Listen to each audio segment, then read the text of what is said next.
Hai, kenalin gue Abes dan hari ini gue pengen bahas mengenai topik yang lagi hot banget yaitu mengenai Artificial Intelligence. Tapi sebelum kita masuk ke semua hal itu, gue pengen coba tarik dulu dari awal banget, yaitu mengenai perkembangan zaman. Pada setiap masa-masa ada di dunia, kita itu pasti mengalami yang namanya perkembangan zaman. Dari mulai zaman batu, zaman logam, sampai pada akhirnya masuk ke zaman pertengahan, di mana mesin-mesin sederhana itu sudah mulai muncul. Dan pada akhirnya itu masuk ke revolusi industri yang pertama. Nah, sekarang gue pengen coba bahas dulu sebenarnya apa itu revolusi industri. Revolusi industri itu adalah perubahan besar dalam cara manusia memproduksi barang-barang. Dan tentunya perkembangan tersebut itu dipengaruhi oleh namanya teknologi. Ya, jadi semakin lama, semakin maju zaman berkembang, maka teknologi juga akan semakin berkembang. Nah, itu akan tentunya akan sangat mempengaruhi bagaimana cara manusia membuat atau memproduksi sesuatu. Yes, dari revolusi industri itu membawa banyak sekali perubahan dan tentunya perkembangan bagi alat-alat yang digunakan manusia. Seperti itu. Dari mulai mesin uap yang bisa membuat barang diproduksi lebih cepat, telepon untuk komunikasi dengan jarak jauh, dan lain sebagainya. Ya, kalian udah sebutin lah satu persatu. Kalian sudah pasti mengetahui lah bagaimana orang-orang di dunia ini mulai buat barang-barang yang tentunya terus berkembang dari saat ke saatnya. Betul, revolusi industri itu pasti membawa banyak sekali dampak-dampak baik bagi manusia. Tapi nggak luput dari namanya ancaman. Simpelnya banget adalah pekerjaan. Dulu sebelum adanya mesin uap, manusia itu membuat barang-barang, memproduksi itu menggunakan ya ahli-ahli tangan sendiri. Seperti misalnya membuat kain, buru, ahli besi, itu semua digunakan manual oleh tangan manusia. Hanya saja ketika mesin uap sudah muncul, maka mayoritas dari pekerjaan tersebut itu akan tergantikan oleh mesin. Di mana mungkin yang biasanya dikerjakan oleh manusia sudah bisa pakai mesin uap. Jadi intinya setiap zaman itu pasti adalah pengorbanannya. Dan revolusi industri itu nggak cuma sekali. Sekarang aja sampai 4. Dan bisa disimpulin semakin berkembang dan semakin adanya revolusi industri yang baru, manusia semakin nggak dibutuhin. Karena kita coba bahas zaman sekarang. Sekarang ini kita berada di masa revolusi industri yang keempat, 4.0. Dan tentunya kita akan mulai bahas mengenai topik kita hari ini, yaitu Artificial Intelligence. Nah, sebenarnya AI atau Artificial Intelligence itu udah ada di zaman dulu kala. Pertama kali muncul gagasan mengenai AI itu adalah pada tahun 1950. Udah tua banget ya. Tokohnya ada bernama Alan Turing. Dia adalah sosok yang pertama kali menggagaskan pertanyaan mengenai apakah mesin itu sebenarnya bisa berpikir atau enggak. Lalu pada akhirnya pada tahun 1996 istilah AI ini akhirnya sudah diresmikan gitu ya. Khususnya di Amerika Serikat, dan tokoh yang berperan besar dalam peresmian ini adalah John McCarthy. Dan dia adalah salah satu tokoh yang optimis menganggap bahwa komputer itu bisa menirukan kecerdasan manusia. Dan mungkin yang kita sekarang kenal, AI. Nah, sekarang gue pengen coba highlight kata menirukan, oke? Gue mau tanya sama kalian, menurut kalian apakah sebenarnya AI sekarang itu hanya benar-benar cuma menirukan doang atau bahkan bisa lebih daripada manusia?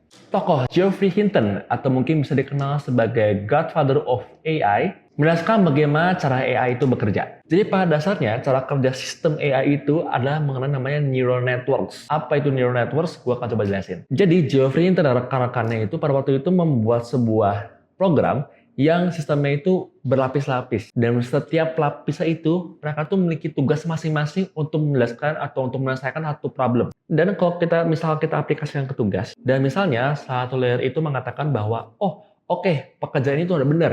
Nah, maka layer yang ini itu akan memberikan sinyal kepada lapis-lapis atau layer yang lain itu bahwa hal ini tuh udah benar gitu. Dan akhirnya akan membuat sebuah algoritma bahwa ketika melakukan hal ini, ini tuh benar. Dan begitu juga sebaliknya. Pesan-pesan yang benar itu akan semakin sering dikeluarkan. Dan pesan-pesan yang dianggap salah akan semakin jarang dikeluarin.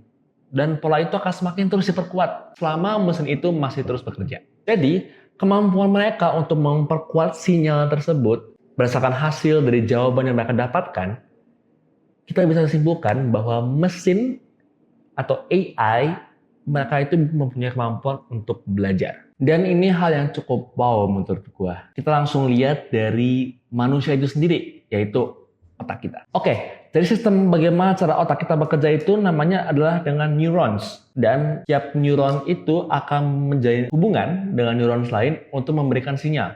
Dan jalur koneksi di antara neuron ini itu adalah sinaps. Total neurons yang ada di otak manusia adalah sekitar 86 miliar.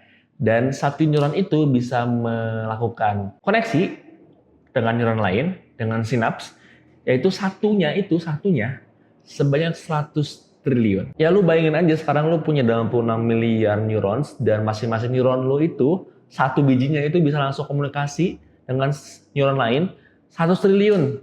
Karena ada 100 triliun sinaps. Kan itu wow. Tapi kalau kita nonton podcast yang tadi, yaitu isi dari orang yang menginterview Geoffrey Hinton, dia mengatakan bahwa AI itu mungkin hanya punya 1 triliun sinaps aja. Jadi kita kalau bandingin manusia dan AI, itu sinapsnya itu 1:100. Tapi Geoffrey Hinton juga mengatakan bahwa walaupun AI cuma punya 1 triliun sinaps, mereka memiliki kemampuan yang lebih baik daripada manusia dalam memproses informasi dari satu neuron ke neuron yang lain. Jadi mereka bisa punya cara lebih baik untuk dapat ilmu dari setiap koneksi tersebut. Gitu. Dan sama halnya kita seperti manusia, kita kalau misalnya mau tahu sesuatu, kita belajar. Kita mau bisa belajar biologi, ya kita baca buku biologi. Teori-teori atau apa hal yang kita baca itu data.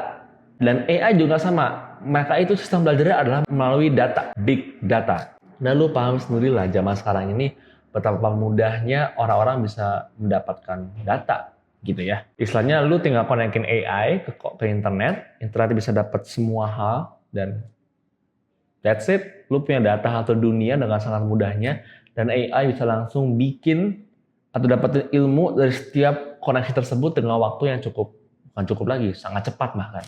Jadi yang gue pengen bahas adalah sampai saat ini, para peneliti ya, mereka yang membuat AI, mereka itu sampai sekarang nggak ngerti sebenarnya bagaimana cara AI berpikir. Oh lu bingung lah, kok bisa kok mereka yang nyiptain, kok mereka nggak bisa tahu cara AI berpikir sih? Manusia itu nggak bikin AI itu semerta-merta mereka ngajarin semuanya ke AI. Enggak, lebih ke manusia membuat sistem di mana AI itu bisa belajar. Kita membuat namanya learning algorithm. Dan ketika learning algorithm ini bertemu dengan data-data, yang gue nggak bicara satu atau dua ya, gue bicara dengan data di seluruh dunia, data internet zaman sekarang ini, maka akan terbuatlah neural networks yang sangat kompleks dan rumit.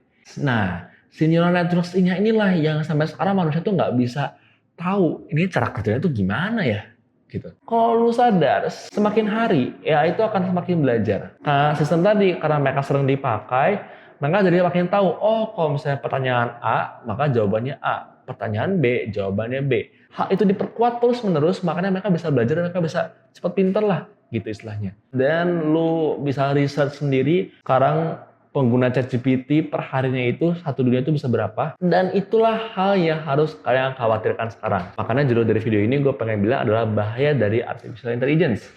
Terus bahayanya apa sih emang kalau misalnya kita nggak tahu atau kita nggak paham cara AI bekerja itu seperti apa? Sekarang lu bayangin, AI sudah mempunyai kemampuan yang sangat efektif, bahkan sangat efisien dalam mendapatkan ilmu. Dan mendapatkan ilmu dengan cara belajar tadi, learning algorithm tadi. Dan bahkan saking gilanya, AI zaman sekarang aja bisa membuat AI. Ya, jadi sekarang itu yang bikin AI itu bukan manusia lagi, tapi AI-nya sendiri bikin AI. Mereka bisa ngelakuin coding untuk diri mereka sendiri. Mereka punya kemampuan untuk memodifikasi diri mereka sendiri untuk bisa bikin AI yang lebih oke daripada mereka sebelumnya. Dan itulah yang sedang terjadi sekarang.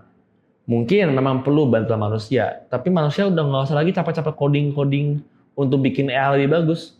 Tinggal suruh AI-nya bikin coding untuk diri mereka sendiri, kasarnya begitu. Dan hal ini adalah hal yang paling berat untuk gue sampaikan adalah AI bisa aja melampaui manusia. Oke, jadi sejauh ini itulah hal yang gue bahas untuk kita sekarang saat ini.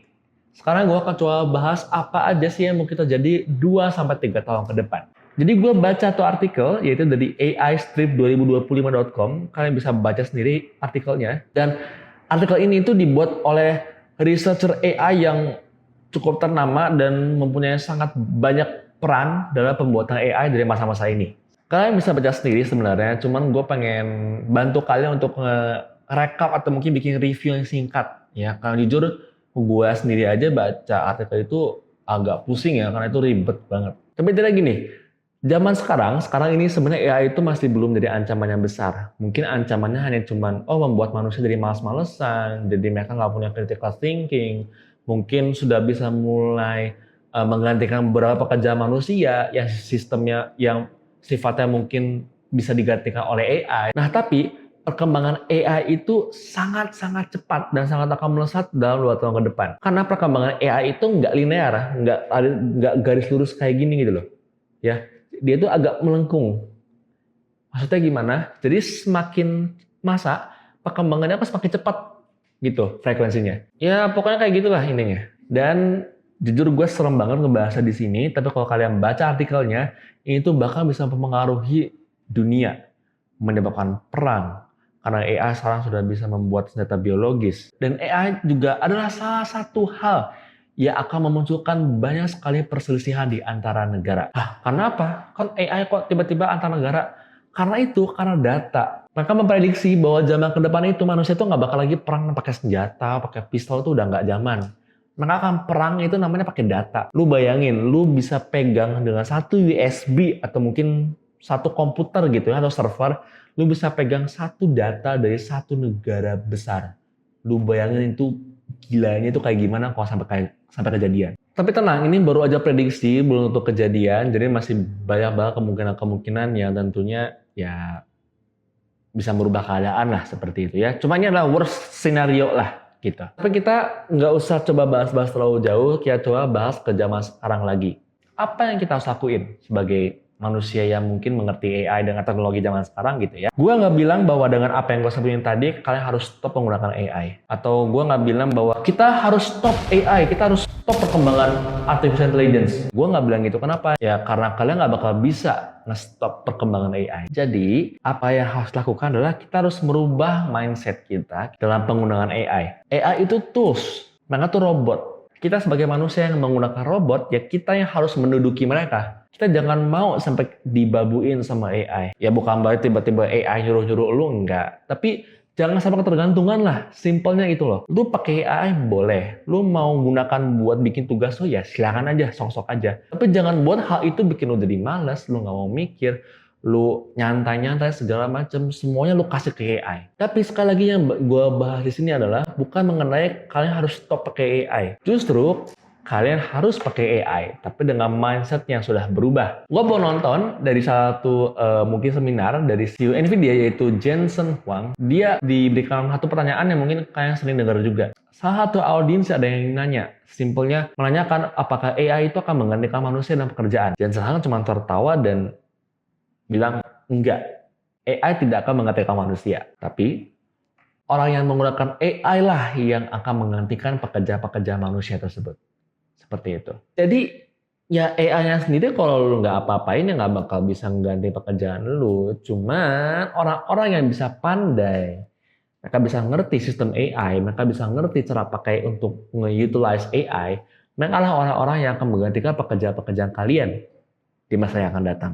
Jadi ya justru kalian pelajarilah AI. Kalian pakai AI itu zaman sekarang tuh udah gampang banget lah pokoknya. Kalian mau belajar segala macam tuh bisa pakai AI. Dan lu tinggal belajar sendiri, lu tinggal bikin atau lu bikin perusahaan lu sendiri pakai AI. Tapi ya lu yang kontrol AI itu, lu belajar cara pakainya gimana. Gitu. Seperti yang gue pernah bahas di satu video gue, adanya AI ini justru nge-push kita untuk lebih dari sebelumnya. Kalau kalian mikir dengan adanya AI, semuanya itu akan semakin dipermudah. Justru enggak. Karena saking mudahnya AI dipakai, saking mudahnya diakses, semua orang punya kesempatan yang bisa dibilang sama untuk belajar menggunakan AI, maka persaingan akan semakin dan semakin sulit. Justru itulah yang gue pengen bahas di sini, yang gue pengen titik beratkan adalah kita sebagai anak-anak muda zaman sekarang ini, kondisi akan semakin sulit, persaingan akan semakin berat. Kita akan bersaing dengan orang-orang yang jauh mungkin lebih pintar daripada kita. Tapi justru hal itulah yang harusnya mendorong kita untuk bisa lebih dan lebih lagi supaya apa? Supaya bisa qualified. Jadi gue harap video ini bisa bantu kalian belajar, untuk kalian tahu, untuk kalian mengerti bahwa adanya AI ini tuh bukan bikin kalian makin santai, tapi justru bikin kalian makin terdorong untuk bisa lebih daripada biasanya. Lebih daripada yang kalian sebelumnya. Nggak jadi biasa-biasa aja, tapi jadi luar biasa. Jangan mau dibudakin sama AI, jangan mau dibabuin sama AI. Tapi kalianlah yang harus menggunakan AI buat kepentingan dunia ini.